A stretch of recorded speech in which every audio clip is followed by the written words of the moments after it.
आपण पाहत आहात EDTV, बातमी अशी जिच्यावर तुम्ही ठेवणार विश्वास।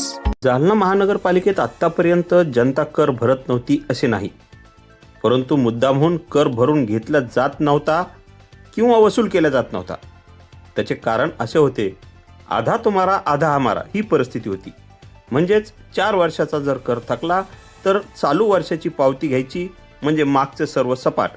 मग त्या उरलेल्या 3 वर्षांमध्ये 1 वर्षाचा कर हा त्या कर्मचाऱ्याला द्यायचा आणि 2 वर्षांचा नागरिकाने आपला फायदा करून घ्यायचा, अशी ही पद्धत होती।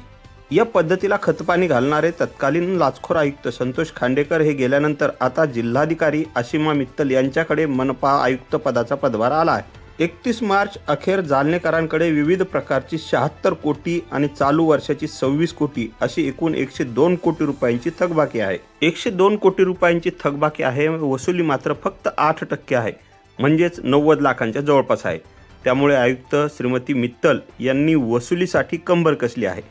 शहरातील 300 मालमत्ता धारकांना नोटिसा गेल्या आहेत आणि मंगळवार दिनांक 9 पासून जप्तीची कारवाई देखील सुरू होणार आहे।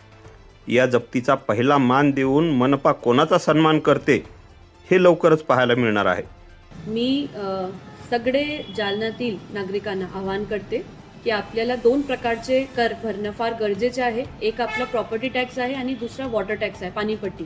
हे 2 कर भरल्यानंतर महानगरपालिकेला जे काही निधी मिळणार त्याच्यापासून पाणी देणे, रस्ते तयार करणे, सगळी जी बाबी आहे, घंटागाडी पाठवणे, ते सगळं करणं शक्य होणार आहे। आता जस्ट इलेक्शन जे झालेलं आहे त्याच्यासाठी सुद्धा महानगरपालिकेला खर्च करावा लागत आहे। प्रत्येक गोष्टीसाठी जे टॅक्स असतात ते फार महत्त्वाचे आहे। मग मी सगळ्यांना आवाहन करते की लवकरात लवकर टॅक्स भरा आणि जर टॅक्स भरणार नाही तर आम्ही नगरपालिकेचे पथक तयार केलेले आहे, जप्ती पथक, ते आता प्रॉपर्टी जप्तीची कारवाई सुरू करणार आहे।